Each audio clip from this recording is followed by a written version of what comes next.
एक काम करता हूँ, इसी में से नीमा के लिए आम ले जाऊंगा, वो बड़ी खुश होगी। हरिया पूरा दिन बाग में काम करता है और शाम को घर जाते वक्त उस पेड़ से कुछ बढ़िया बढ़िया आम तोड़कर रख लेता है। उसके बाद हरिया घर के लिए निकल पड़ता है। घर पहुंचकर हरिया नीमा को आवाज देता है, हाँ जी मैं आ गई, बताओ ना क्या लेकर आए हो।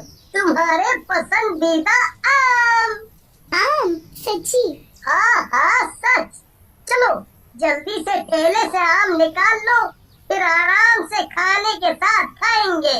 नीमा जैसे ही थैले को खोलकर देखती है तो उसे बड़ा ही गुस्सा आता है। ये क्या है? अरे क्या हुआ भाग्यवान, क्यों गुस्सा हो रही हो? ऐसे खाए हुए आम देखकर कौन गुस्सा नहीं होगा। पूरा थैला बस गुठलियों से भरा पड़ा है। गुठलियों से? कैसी बात कर रही हो नीमा? मैं खुद ताजे ताजे बढ़िया आम तोड़ कर लाया हूँ, तो रास्ते में आते आते इन्हें कौन खा गया? वो मुझे क्या पता, अब मैं जा रही हूँ सोने।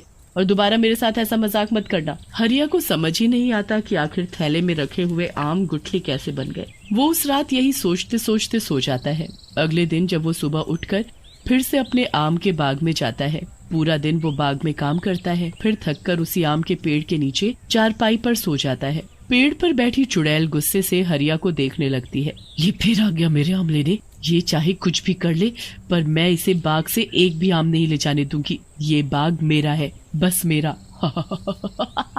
चुड़ैल पेड़ पर बैठी एक के बाद एक आम खाती रहती है और गुठली नीचे फेंकती रहती है। हरिया के आसपास काफी सारे के लिए ताजे मीठे आम तोड़ने लगता है। चुड़ैल जब हरिया को आम तोड़ते देखती है तो उसे बड़ा गुस्सा आता है। वो गुस्से में लाल हो जाती है। इसकी फिर से हिम्मत हो गई जो मेरे आम लेकर जा रहा है। लगता है इस बार इसे अच्छा सबक सिखाना पड़ेगा। काफी आम हो गए हैं, चलो अब घर चलता हूँ, काफी देरी हो गई है। हरिया जैसे ही घर जाने लगता है तभी चुड़ैल पेड़ से नीचे कूद पड़ती है और हरिया का पीछा करने लगती है। हरिया को उस दिन घर जाते जाते रात हो जाती है। जब वो घर जा रहा होता है तो आसपास बहुत शांति होती है। हरिया को अचानक अपने पीछे किसी के चलने का एहसास होता है। हरिया जल्दी से पीछे मुड़कर देखता है पर पीछे तो कोई भी नहीं होता।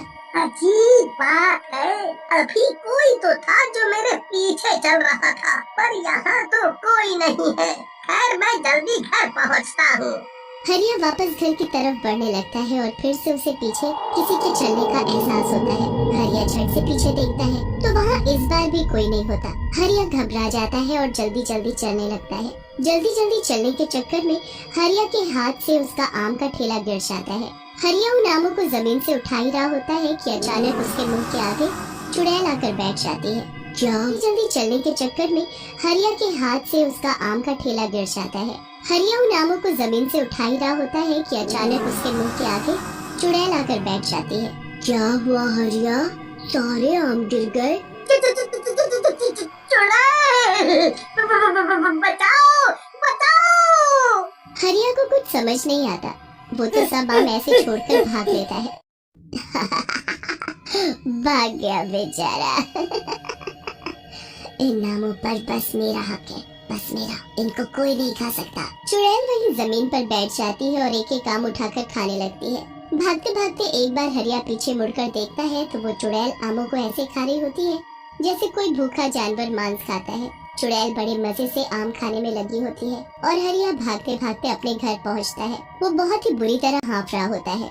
उसे देख नीमा भी घबरा जाती है। अरे क्या हुआ आपको, आप इतनी बुरी तरह हाँफ क्यों रहे हो? नीमा, चुड़ैल, चुड़ैल मेरे पीछे, मेरे पीछे चुड़ैल। क्या बात कर रहे हो चुड़ैल?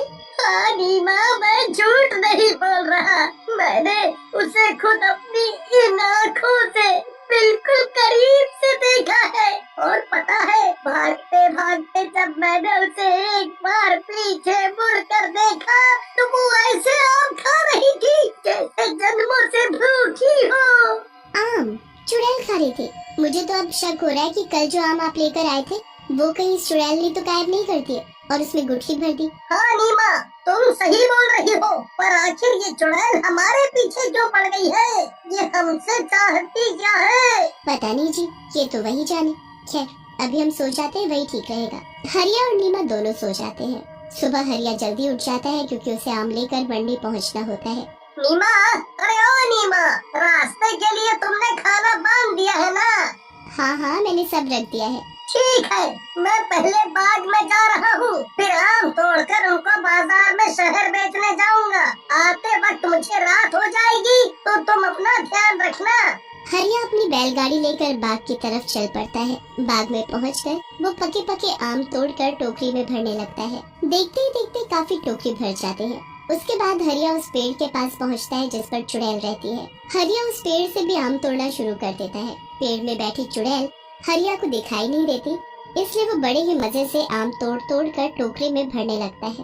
पर जब चुड़ैल उसे ऐसा करते देखती है तो उसका खून खौल उठता है। इसकी इतनी हिम्मत कि ये फिर मेरे आम लेने की कोशिश कर रहा है। ये मेरे आम लेने बैठी चुड़ैल हरिया को दिखाई नहीं देती, इसलिए वो बड़े ही मजे से आम तोड़ तोड़ कर टोकरी में भरने लगता है। पर जब चुड़ैल उसे ऐसा करते देखती है तो उसका खून खौल उठता है। इसकी इतनी हिम्मत कि ये फिर मेरे आम लेने की कोशिश कर रहा है। ये मेरे आम यहाँ से नहीं ले जा सकता।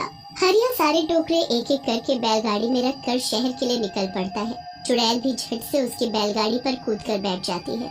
हरिया को महसूस होता है कि कोई उसकी बैलगाड़ी में कूदा है और वो जल्दी से पीछे मुड़कर देखता है तो उसे उस बैलगाड़ी में बैठी वो चुड़ैल दिखाई ही नहीं देती। हरिया आगे बढ़ता है। रास्ते में चुड़ैल एक आम का टोकरा खोलती है और उसमें से आम खाना शुरू कर देती है। वो तो कुछ ही देर में पूरे टोकरे के आम खा जाती है।